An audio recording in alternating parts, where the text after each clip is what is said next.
Hi friends, welcome back to my channel. ఈ story creator SNMR Sridhar గారండి. శ్రీధర్ గారి అన్ని స్టోరీస్ కి కాపీరైట్స్ వర్తిస్తాయి. ఆయన పర్మిషన్ లేకుండా యూట్యూబ్ లోనే కాదు మరే ఇతర సోషల్ మీడియా నెట్వర్క్ లో కూడా ఆయన స్టోరీస్ ని అప్లోడ్ చేయడానికి వీల్లేదు. దయచేసి అలా చేయకండి ఫ్రెండ్స్. అలా చేస్తే లీగల్ గా చాలా ప్రాబ్లమ్స్ ఫేస్ చేయాల్సి వస్తుంది. అలానే ఈ స్టోరీస్ చదువుతున్న వాళ్ళైనా వింటున్న వాళ్ళైనా మీరు మరే ఛానల్లోనైనా శ్రీధర్ గారి స్టోరీస్ ని చూసినట్లయితే వెంటనే నాకు కామెంట్ బాక్స్ లో మెసేజ్ చేయండి. ఇది పూర్తిగా శ్రీధర్ గారి ఛానల్ అండి. కేవలం ఆయన స్టోరీస్ మాత్రమే ఇందులో ఉంటాయి. కానీ కొంతమంది పేర్లు మార్చి వేరే ఛానల్స్ లో ఆయన స్టోరీస్ ని అప్లోడ్ చేస్తున్నారు. మీరు అలా చూసినట్లయితే నాకు మెసేజ్ చేయండి. ఇక లేట్ చేయకుండా వీడియోలోకి వెళ్ళిపోదాం ఫ్రెండ్స్. ఎస్ఎన్ఎంఆర్ శ్రీధర్ గారు రాసినటువంటి మనోభిరాముడు 101వ భాగం. బావా బావా అంటూ వచ్చింది యశు. ఏంటి, నాకు బోర్ కొడుతుంది. అయితే నన్నేం చేయమంటావు? ఏమైనా ఆడుకుందాం బావా. ఆడుకుందామా? నాకేం పనిలేదనుకున్నావా? ప్లీజ్ బావా, ఈరోజు సండేనే కదా, రా బావా అంటూ లాక్కొచ్చింది అభిని యశు. అత్తయ్య, అమ్మమ్మ, అక్క, చిన్నబావా అంటూ అందర్నీ కేకలేస్తుంటే, ఏమైందే, చెవికోసిన మేకల అలా అరుస్తున్నావు అంది అరుంధతమ్మ. అరవడం కాదమ్మమ్మా, నాకు బోర్ కొడుతుంది. అయితే మమ్మల్నేం చేయమంటావు? ఈరోజు సండే కదా, అంటే ఫండే. అందరం హ్యాపీగా ఎంజాయ్ చేయాల్సింది పోయి అందరూ ఎవరి రూముల్లో వాళ్ళు కూర్చున్నారు. నీకు సండే అని అందరికీ అలా ఉండదు, ఎవరి పనులు వాళ్ళకుంటాయి అని రామ్ వెళ్లబోతుంటే, బావా బావా బావా ఆగు బావా, ఫస్ట్ నేను చెప్పేది విను. ఏంటి వినేది? రోజు కాలేజ్కి వెళ్లేటప్పుడు నీ మాటలు విని విని నా చెవులు చిల్లులు పడిపోయాయి. ఈ రోజన్నా ప్రశాంతంగా ఉండనివ్వవా అని చెప్పి వెళ్లబోతుంటే గారంగా అత్తయ్యా అని పిలవడంతో గాయత్రి నవ్వుతూ, రామ్ కాసేపు ఆగరా, తనేం చెప్తుందో విను. అబ్బా మమ్మీ, ఈ పిల్ల గురించి నీకు తెలీదు, కొంచెం తిక్క కూడా ఉంది. ఈ అమ్మాయి వచ్చినప్పటి నుండి నా చెవులు నిజంగానే పనిచేయట్లేదు తెలుసా. నా నోరేం పెద్దది కాదు, నీకే చెవులు పనిచేయట్లేదు. రోజు నేను మాట్లాడుతున్నా ఆ ఊ అని కూడా అనవు. ఏయ్ నిన్ను అని కొట్టబోతుంటే, చిన్నపిల్లరాం, తనతో నీకు గొడవేంటి అంది గాయత్రి. అవునత్తయ్య, నేను చిన్నపిల్లని. చిన్నపిల్ల? అవునవును, చాలా చిన్నపిల్ల. వాడి మాటలకేం గాని నువ్వు చెప్పమ్మా. ఏం లేదత్తయ్య, అందరం ఇంట్లోనే ఉన్నాం కదా, సరదాగా ఏదైనా గేమ్ ఆడుకుందామా? గేమా? అవునత్తయ్య. షటిల్ ఆడదామా? షటిల్? అవునత్తయ్య, అందరం ఆడదాం. ప్లేస్ అంటూ గడ్డం పట్టుకుని బతిమాలుతుంటే ఏదో ఆలోచనలోకి వెళ్ళిపోయింది గాయత్రి. అబ్బా ఏంటి ఆనంద్, ఎప్పుడు చూసినా ఆ షటిల్ కోర్టులోనే ఉంటావు. నీ ఏజ్లో వాళ్ళంతా గర్ల్ ఫ్రెండ్స్తో ఎంజాయ్ చేస్తున్నారు తెలుసా. సండే కదా, సినిమాకి వెళ్దాం అనుకుంటే గేమ్ ఆడుతున్నావా? నీకు తెలుసుగా గాయత్రి, నాకు షటిల్ అంటే చాలా ఇష్టమని. కోపంగా, అయితే దాన్నే పెళ్లి చేసుకో, నేను పోతున్నా పో అని వెళ్ళిపోతుంటే, హమ్మయ్యా బతికిపోవాను, లేదంటే ఎక్కడ చేసుకోవాల్సి వస్తుందోనని భయపడి చచ్చా అని ఆనంద్ అనేసరికి, ఏయ్ నిన్ను అంటూ కొట్టడానికి వెళ్లేసరికి తనకి దొరకకుండా నవ్వుతూ పరికెట్టాడు ఆనంద్. జరిగిందంతా ఒకప్పటి సంఘటన గుర్తురాగానే మౌనంగా ఉండిపోయింది గాయత్రి. అత్తయ్య అత్తయ్య మాట్లాడరేంటి అంటే అది. గాయత్రి డల్గా ఉండడం చూసిన మను, యశు, పెద్దవాళ్ళని అలా విసిగించకూడదు అంటే, అది కదక్కా, చెప్తున్నాను కదా, వెళ్ళి చదువుకో. సరేలే అని ఫేస్గా డల్గా పెడితే గాయత్రి కల్పించుకుని, రామ్, పని వాళ్ళకి చెప్పి కోట్ రెడీ చేయమను, కాసేపు మనకు కూడా రిలాక్సేషన్ కావాలిగా అనడంతో, థ్యాంక్ యూ అత్తయ్యా అని సంతోషంగా ఆవిడ్ని చుట్టేసింది యశు. ఈ పిల్ల ఇంట్లో ఉంది అంటే అంతా సందడే అంది అరుంధతమ్మ. అందరూ తొందరగా వచ్చేయండి అనగాని అభి, రామ్ ఇద్దరూ స్పోర్ట్స్ డ్రెస్ వేసుకుని వస్తే, వచ్చేసారా అత్తయ్య, మీరు టీమ్స్ డివైడ్ చేయండి అంది యశు. చేసేదేముంది, మా అన్నదమ్ములిద్దరం ఒక టీం, మీ అక్క చెల్లెళ్ళు ఒక టీం, సరేనా? నేనాడను, నాకసలు ఈ గేమ్స్ రావు అంది మను. అక్క, నువ్వు ఆడకపోతే మెంబర్స్ తక్కువ వస్తారు, నీకు కొంచెం వచ్చు కదా, వచ్చినంతవరకే ఆడు. అది కాదే, ప్లీజ్ అక్క, నా కోసం. సరేలే, దట్స్ గుడ్ అత్తయ్య, మరి మీరు? ఓకే అనగానే, బట్ వన్ కండిషన్. ఏంటది? ఓడిపోయిన వాళ్ళు గెలిచిన వాళ్ళకి మంచి సినిమాకి తీసుకెళ్ళాలి. సినిమానా? సినిమా చూడ్డానికి మనమేమైనా చిన్నపిల్లలమా అన్నాడు రామ్. నేను చిన్నపిల్లలని అత్తయ్య గారు చెప్పారు కదా, ప్లీజ్ బావా అనడంతో అభి ఓకే అనడంతో నలుగురు గేమ్ మొదలుపెట్టారు. ఫస్ట్ రౌండ్ కంప్లీట్ అయ్యేసరికి అన్నదమ్ములిద్దరూ ఇరగతీస్తుంటే వీళ్లు మాత్రం అట్టర్ ఫ్లాప్ అయిపోయారు. తమ్ముడు, మనమే విన్నర్స్, వీళ్ళకి ఒక్క పాయింట్ కూడా రాలేదు. మను కోపంగా, అత్తయ్య, ఇది చీటింగ్, నేను ఒప్పుకోను. వాళ్ళిద్దరూ బాగా ఆడుతున్నారు, మాకు సరిగ్గా రాదు, ఇదెలా కుడుతుంది చెప్పండి. హలో మేడం, టీమ్స్ అనుకున్నప్పుడు మీరా మాట చెప్పాలి అని అభి అంటే, ఇప్పుడు చెప్తున్నాం కదా బావా అని దిగాలుగా అంది యశు. అదంతా ఏం కుదరదు, లెక్క ప్రకారం దాదాపుగా మీరు ఓడిపోయినట్టే. అత్తయ్యా! అభి, వాళ్ళు చెప్పింది కరెక్టే, ఎందులో అయినా సమఉజ్జీ ఉండాలి. ఈసారి టీమ్స్ చేంజ్ చేస్తున్నా. మను అభి ఒక టీం, రామ్ అండ్ యశు ఒక టీం. ఎగ్జాక్ట్గా ½ hour time, okay? Go and start అనడంతో, బావా, ఎలాగైనా మనమే గెలవాలి అని రామ్తో అంటే, నీతోనా? ఇక నేను గెలిచినట్టే. అలా అనుకు బావా, నీ అంత కాకపోయినా నేను కూడా బానే ఆడుతానులే. మను, బాగా ఆడు, ఎలాగైనా మనమే గెలవాలి అని అభిరామ్ అంటే, నేనా? గేమ్ స్టార్ట్ అవ్వగానే కనీసం ఒక్క షాట్ కూడా కొట్టలేక వచ్చిన ఛాన్సులన్నీ వదిలేస్తుంది మను. మనుకి సరిగ్గా రాదని అర్థమవడంతో యశు, రామ్ ఇద్దరూ వాంటెడ్గా తనకే వేస్తుంటే అవన్నీ వదిలేయడంతో ఆటోమేటిక్గా స్కోర్ రామ్కి పెరిగిపోయి వీళ్ళకి అసలు పాయింట్సే రాలేదు. అభి కోపంగా, ఏం చేస్తున్నావు నువ్వు? ఒక్కటి కూడా కొట్టట్లేదు, వాళ్ళు వాంటెడ్గా నీకే వేస్తున్నారు అని గట్టిగా అరవగానే కళ్లల్లో నీళ్లొచ్చేశాయి మనుకి. చిన్నబావా, పెద్దబావకి కోపం వచ్చినట్లుంది. వస్తే నష్టమేం లేదులే అనుకుని, వాడి కోపం వస్తుందనుకుంటే మనం ఓడిపోతాం.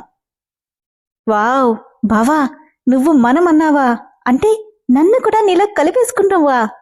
ఏంటి అలా మెరికలు తిరుగుతున్నావు? ఏం లేదు బావా, నన్ను నీతో కలిపి మనం అంటుంటే సిగ్గొచ్చేస్తుంది. అంత సిగ్గుపడుకు, నేను కలిపింది గేమ్లో. తలోంచుకుని, సారీ, నాకు గేమ్ సరిగ్గా రాదు అని మను అంటే తన కంటి నుండి బొటబొట రాలుతున్నాయి కన్నీళ్లు. హలో, ఎంతసేపు? టైం అవుతుంది, మీరు లేట్ చేస్తున్నారు అని రామ్ అంటే, వార్నింగ్ టోన్తో జస్ట్ 1 మినిట్ అన్నాడు అభి. బాటిల్తో నీళ్ళిచ్చి, సారీ, కోపంలో అరిచేశాను, నేను వెళ్తాను. ఎక్కడికి? నాకు గేమ్ రాదభి. ఓడిపోయినా పర్వాలేదు, బట్ ప్రయత్నించకుండా ఓడిపోవడం కరెక్ట్ కాదు మను. అంటే ఎలా ఆడాలో నేను చెప్తాను, నువ్వాడు అని ఎస్ రెడీ అనడంతో మళ్లీ గేమ్ మొదలైంది. ఇలా కాదు, ఈ చీర కొంగును ఇలా పెట్టుకో అంటూ నడుముకి తనే దోపుతుంటే ఆ చేతిని మధ్యలోనే పట్టుకుని తనే పెట్టుకుంది మను. నవ్వి, గుడ్, రైట్ చేత్తో బ్యాట్ని ఇలా పట్టుకోవాలంటూ ఒక చేత్తో తన నడుము చుట్టూ చెయ్యేసి ఇలా నడుముని బెండ్ చేయాలి అని గట్టిగా పట్టుకుని మరీ చెప్తుంటే గొంతు తడారిపోతుంది మనుకి. ఇప్పుడు ఈ చేయి పైకెత్తి అంటూ మను చేతిని పూర్తిగా తన చేతిలో బంధించగానే లైట్గా షివరింగ్ స్టార్ట్ అయింది. ఇలా పట్టుకుని అంటూ వెనుక నుండి తనని హత్తుకున్నట్టే పట్టుకోవడంతో నోరు పెద్దవి చేసి మరీ అభి ఎటు తిప్పితే అటు బొమ్మలా తిరుగుతుంది మను. వాళ్ళని చూసి గాయత్రి, అరుంధతమ్మ నవ్వుకుంటుంటే, వావ్ బావా, టూ రొమాంటిక్ అబ్బా అనుకుంటుంది యశు.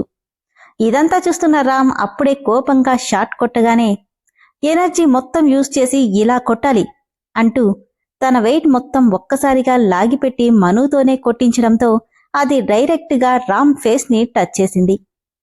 తల వెనక్కి తిప్పి బెదిరే కళ్లతో కళ్ళు విప్పార్చి చూస్తుంటే ఐబ్రోస్ పైకెగరేసి, అర్థమైందా ఎలా కొట్టాలో? లేదంటే మళ్ళీ చూపించనా అని హస్కీగా అన్నాడు అభిరామ్. అదిరిన ముక్కుని రుద్దుకుంటూ కోపంగా, ఇలా పట్టుకుని చూపించటాలు లేవు, ఇది కరెక్ట్ కాదు అన్నాడు రామ్. మనుని వదిలి, అలా అని నువ్వు ముందు చెప్పలేదు బ్రో, తనకి చేత కాదు కాబట్టి గేమ్ ఇద్దరిది కాబట్టి ఆడించి చూపించాను. Mom, what is this? This is not correct. Abhi is correct, ముందు ఈ పాయింట్స్ ఏమీ అనుకోలేదు కదా. ఇదేదో బాగుందే అనుకుని, చిన్నబావా, అయితే నువ్వు కూడా నాకు అలానే చూపించవా, మనకు కూడా పాయింట్స్ వస్తాయి అని యశు అంటే, షడప్ అని గట్టిగా అరిచేశాడు రామ్. అమ్మో అనుకుంటూ మరో చివరకు వెళ్ళిపోయింది యశు. లెట్స్ స్టార్ట్ బ్రో అనగానే ఉక్రోషంగా మళ్లీ స్టార్ట్ చేశాడు రామ్. మనుకి ముఖం మీద పంచుల్లా పడుతున్న షాట్స్ అన్నీ అభి మధ్యలోనే అడ్డుకుని తనతోనే కొట్టిస్తుంటే లీస్ట్లో ఉన్న వాళ్ళు కాస్త జస్ట్ 2 పాయింట్స్ తేడాకి వచ్చారు ఇద్దరు. లాస్ట్ 1 మినిట్ అని గాయత్రి అనడంతో 2 టీమ్స్ పోటాపోటీగా ఆడిన లాస్ట్కి రామ్, యశు టీంనే గెలవడంతో, బావా మనం గెలిచాం అంటూ రామ్ యశుకి హైఫై ఇస్తుంటే అలసటికి వాటర్ తాగుతూ నవ్వుతూ వాళ్ళిద్దరినీ చూస్తున్నాడు అభి. సారీ అండి, నా వల్లే ఓడిపోయారు. నవ్వి, నువ్వు స్టార్టింగ్లో ఆడినట్టు ఆడుంటే అవుననేవాణ్ణి. But your done a good job. చాలా బాగా ఆడావు. బావా బావా నన్నొకసారి ఎత్తుకొని తిప్పవా అని గోముగా యశు రామ్ని అడిగితే, ఏంటి? అవును బావా, మనం గెలిచాం కదా అందుకు. ఏదో బాగా ఆడావు కదా అని నవ్వితే నిన్ను ఎత్తుకొని తిప్పాలా? నాకేం పనిలేదనుకున్నావా? నోరు మూసుకొని పదా. అయ్యో, నేను కూడా అక్కలా సరిగా ఆడకపోతే నా రాకుమారుడు నన్ను కూడా ఇలా నడుము చుట్టూ పట్టుకొని అలా తిప్పేవాడు. అబ్బా, ఊహించుకుంటుంటే ఎంత బాగుందో. కాని ఏం లాభం, మిస్ అయిపోయింది. బట్ అక్క లక్కీ అంటూ నిట్టూర్చింది యశు. గుడ్ జాబ్ బ్రో అని రామని అభి అంటే కోపంగా, థ్యాంక్ యూ, బట్ నీ గేమ్ చాలా చెత్తగా ఉంది అన్నాడు రామ్ నవ్వుతూ. ఎందుకో, గేమ్ అన్నాక కొన్ని రూల్స్ ఉంటాయి. ఆడటం వేరు, ఆడించడం వేరు. అరే, నీ వదినకి రాదురా, అందుకే ఆడించాల్సొచ్చింది అంటూ తన భుజం చుట్టూ చెయ్యేసి దగ్గరికి లాక్కోగానే బల్లిలా అభికి అతుక్కుపోయింది మను. అందరి ముందు తనతో ఎప్పుడూ లిమిట్స్ క్రాస్ చేయని అభి ఈరోజు ఇలా బిహేవ్ చేస్తుంటే విచిత్రంగా అనిపిస్తుంది మనుకి. కోపంగా, ముందా చేతి చూడలేకపోతున్నాం అన్నాడు రామ్. ఎందుకు? నా పెళ్ళం మీద డేరు చెయ్యేస్తే ఎవడు చూస్తే ఏమనుకుంటాడు? అందుకాదు, అందరూ ఇక్కడే ఉన్నప్పుడు మినిమం కామన్ సెన్స్ మెయింటైన్ చేయడం కదా. ఛా, ఆ విషయం నాకు తెలుసుగాని, అయినా నువ్వే గెలిచావుగా, ఇంకా ఎందుకలా మొహం అలా పెట్టావు? కాస్త నవ్వరా. నాకు నవ్వు రావట్లేదు. కొన్ని మొహాలు అంతే బావా, నవ్వనేదే ఉండదు అని యశు అంటే, యశు, లాస్ట్ అండ్ ఫైనల్ చెప్తున్నాను, నా జోలికి రాకు అన్నాడు కోపంగా రామ్. ముఖం తిప్పుకొని, బావా మీరోడిపోయారు కాబట్టి మా అందరికీ సినిమాకి తీసుకెళ్ళాలి. అంతేనా అత్తయ్య? అంతే యశు. హబీ, ఈరోజు హాలిడేనే కదా, నలుగురు కలిసి ఎంజాయ్ చేసిరండి అంటే షూర్ అన్నాడు అభి. నాకే సినిమా వద్దు, నేను రాను. అలా అంటే కుదరదు, అందరం వెళ్దాం. అత్తయ్య, మీరు అమ్మమ్మ కూడా రావాలి. మేమెందుకే, మీరు వెళ్ళిరండి. ప్లీజ్ అత్తయ్య రండి. లేదులేమ్మా, మీరు వెళ్ళండి. నేను కూడా వెళ్ళను మమ్మీ అన్నాడు రామ్. ఇంట్లో ఉండి ఏం చేస్తావురా, వెళ్ళొచ్చుగా. Not interested. పోనీలే అత్తయ్య అని, బావా మన ముగ్గురం వెళ్దాం పదా. సరే, వెళ్ళి రెడీ అయ్యిరా. మను కమ్. మీ ఇద్దరినీ అంత హ్యాపీగా ఉండనిస్తానా అనుకొని నేను కూడా వస్తాను అని చెప్పి వాళ్ళ వెనకే వెళ్ళాడు రామ్. వెళ్తున్న రామ్ని చూసి నవ్వుకున్నాడు అభి. ఏంటి ఎప్పుడూ లేనిది ఈరోజు అందరి ముందు ఇలా బిహేవ్ చేస్తున్నావు అని ఇంట్లో రూంలోకి వెళ్ళాక అడిగింది మను. ఎలా బిహేవ్ చేశాను? ఎలా అంటే అదే, ఇలానా అంటూ నడుం చుట్టూ చెయ్యేసి దగ్గరికి లాక్కోగానే తల కిందకి పైకి ఆడించింది. ఇలానేనా? హా. తన నుదుటి మీద నుండి చూపుడు వేలుతో రాస్తూ, ఎంతైనా నా వైఫీ కదా, తప్పేముంది అని చెవిలో హస్కీగా అంటుంటే నడుం మీద తన చేతులు చేస్తున్న సరిగమలకి మైకంగా అనిపించి కళ్ళు మూసుకుంది మను. మడమీద పదవులతో రాస్తూ, ఇంకొంచెం ముందుకెళ్దామా అని మత్తుగా అంటే ఒక్కతోపు తోసేసి, ఈరోజు నీకేదో అయ్యిందభి అంటూనే వాష్రూంలోకి పరిగెత్తింది. నవ్వుకుని ఏదో దీర్ఘంగా ఆలోచిస్తున్నాడు అభి. రామ్ డ్రైవింగ్ సీట్ తీసుకుంటే అభి తన పక్కన కూర్చోబోయాడు. బావా బావా బావా, నువ్వు వెనక్కి కూర్చో, అక్క ఒకటే ఉంది, ఇక్కడ నేను కూర్చుంటా. ఏం అక్కర్లేదు అన్నయ్య, నువ్విక్కడే కూర్చో. నువ్వు మరీ చిన్న బావా, వాళ్ళేదో కొత్తగా పెళ్ళైనోళ్ళు, విడతీస్తానంటావేంటి? నువ్వెళ్ళు బావా అని అభిని వెనక్కి పంపించి రామ్ పక్కనే కూర్చుంది యశు. కర్మరా బాబు, ఈ పిల్ల నాకు అన్ని విషయాల్లో అడ్డొస్తుంది అనుకుని కార్ స్టార్ట్ చేశాడు రామ్. డ్రైవ్ చేస్తూనే ఫ్రంట్ మిర్రర్లో నుండి వెనకున్న మనుని తినేసేలా చూస్తున్నాడు. అది గమనించిన మను కొద్దిగా పక్కకి జరిగి అభికి అంటుకున్నట్టే కూర్చుంది. శారీస్ నీకు సెట్ అయినట్టు ఇంకెవ్వరికీ సెట్ అవ్వవు తెలుసా, యువర్ లుకింగ్ గార్జియస్ అని అభిరామ్ అంటే చిన్నగా బ్లెష్ అయి, నీకూడా టీషర్ట్స్ చాలా బాగుంటాయి అభి. నవ్వి, థ్యాంక్ యూ బేబీ, బట్ ఎంత బాగుండి ఏం ప్రయోజనం, నువ్వు కనీసం బ్రేక్ఫాస్ట్కి కూడా అలో చేయట్లేదు. ఏంటి బ్రేక్ఫాస్టా అని అర్థం కాక అడిగింది మను. మీన్స్ లిప్స్ ఫోల్డ్ చేసి చూపించాడు. చీపో, మరీ సిగ్గు లేకుండా అయిపోతున్నావంటూ చిరుకోపంగా తనని కొడుతుంటే అందకుండా వెనక్కి జరుగుతున్నాడు అభి. ఆగు అంటూ తన మీదకి బెండ్ అవుతుంటే తన చేతులు పట్టుకుని, నిజమే కదా మను, కండిషన్స్ పెట్టి మరీ నన్ను కట్టిపడేశావు. వాటిలో కొంచెం చేంజెస్ చేస్తే చాలా బాగుంటుంది.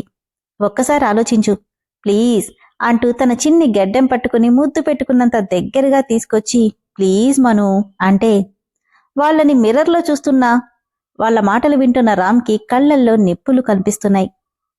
నెమ్మదిగా చిన్నబావా అక్క వాళ్ళు ఫుల్ రొమాంటిక్ మూడ్లో ఉన్నట్టున్నారు అని యశు అంటే అలా ఎందుకుండేసిస్తాను అంటూనే ఫోర్స్గా స్టీరింగ్ తిప్పి టర్న్ తీసుకోవడంతో వెనక్కి పడబోతున్న మనుని పడకుండా పట్టుకుని తన గుండెల్లో ఇముడ్చుకున్నాడు అభిరామ్. అది చూసి ఇంకా కోపంగా మరో సైడ్కి టర్న్ చేశాడు రామ్. ఇద్దరు కింద పడబోయే వాళ్లు కాస్త అభి సీట్ని గట్టిగా పట్టుకుని బ్యాలెన్స్ చేశాడు. రామ్ కాస్త స్లోగా వెళ్ళు అంటే సారీ బ్రో టర్నింగ్స్ ఎక్కువ ఉన్నాయి అని కన్నింగా మనుని చూసి నవ్వుతుంటే కావాలనే ఇలా చేస్తున్నావు కదా రామ్ అనుకుంటూ భయంగా ఉంది అభి అని అభిని గట్టిగా హత్తుకుపోయి రామ్ని చూసి నవ్వుతుంది మను. దాంతో సడన్ బ్రేక్తో కారాపాడు రామ్. బావా అక్క వాళ్ళు చూడు ఎంత బాగా ఎంజాయ్ చేస్తున్నారు, ప్లీజ్ బావా మనం కూడా సరదాగా కబుర్లు చెప్పుకుందామంటూ భుజం మీద తల వాల్చితే ఇదొకటి నా ప్రాణానికి అనుకుంటూ ఏయ్ సరిగ్గా కూర్చో. ఏంటి బావా నువ్వు అందమైన ఆడపిల్ల కోరి దగ్గరికి వస్తుంటే ఏ మగాడైనా అల్లుకుపోతాడు, నువ్వేంటి పో పో అంటావు. పళ్ళు బిగబట్టి ఎందుకంటే నేను కొంగు చూడగానే చొంగ కార్చేవాణ్ణి కాదు కాబట్టి అని పక్కకు చూస్తే అభిమను ఇద్దరూ నవ్వుతూ ఏదో మాట్లాడుకుంటున్నారు. మను నన్ను కాదని వాడితో హ్యాపీగా ఉందామనుకుంటున్నావా, నిన్నంత హ్యాపీగా ఉండనిస్తానా అనుకుని లేచి బయటికి వెళ్తుంటే ఎక్కడికి రా, ఇప్పుడే వస్తాను అంటూ బయటికి వెళ్ళాలు. 10 నిమిషాలకు చేతిలో పాప్కార్న్ కూల్ డ్రింక్స్తో తిరిగి వచ్చాడు రామ్. యశుకి అభికి ఇచ్చి మనుకి కూల్ డ్రింక్ ఇచ్చినట్టే ఇచ్చి మొత్తం మీద పడేశాడు. ఐమ్ సారీ చూసుకోలేదు, కావాలనే చేశాడని అర్థమై కోపంగా చూసింది. ఏంటన్నట్టు కళ్ళెగరేశాడు రామ్. ఇచ్చేటప్పుడు చూసుకోవాలని తెలీదా నీకు, సారీ వదినా పొరపాటున పడిపోయింది అని ఫీల్ అవుతున్నట్టు చెప్తుంటే పర్లేదులేరా అని మను వెళ్ళి క్లీన్ చేసుకునిరా, నన్ను రమ్మంటావా, అవసరం లేదు అని రామ్ని కోపంగా చూస్తూ వెళ్ళింది మను. అభి పక్కనే కూర్చొని పాప్కార్న్ తింటూ పొరపోయినట్టుగా యాక్ట్ చేస్తుంటే నీకేమైందిరా, ఏమోరా దగ్గొస్తుంది వాటర్ తాగిరా అనడంతో సరేనని నవ్వుకుంటూ వెళ్ళాడు మను వెనకాలే రామ్. విన్నారు కదా ఫ్రెండ్స్, స్టోరీ అయితే చాలా బాగుంది కదా. మనుని ఏడిపించే ఏ ఛాన్స్ని రామ్ అస్సలు వదలట్లేదు. At the same time Ram మీద కోపంతో అభికి మరింత దగ్గరగా వచ్చేస్తుంది మను. మరి వీళ్ళ కథ ఎలాంటి మరుపు తీసుకుంటుందో. ఇప్పుడు ఈ సినిమా థియేటర్లో మను వెనకే వెళ్ళాడు రామ్. ఏమవుతుందో తదుపరి ఎపిసోడ్లో తెలుసుకుందాం. అలానే ఫ్రెండ్స్ స్టోరీ అయితే చాలా ఇంట్రెస్టింగ్ గా ఉంది కదా. స్టోరీ నచ్చిన వాళ్ళు దయచేసి మెంబర్షిప్ లో జాయిన్ అవ్వండి. Thank you.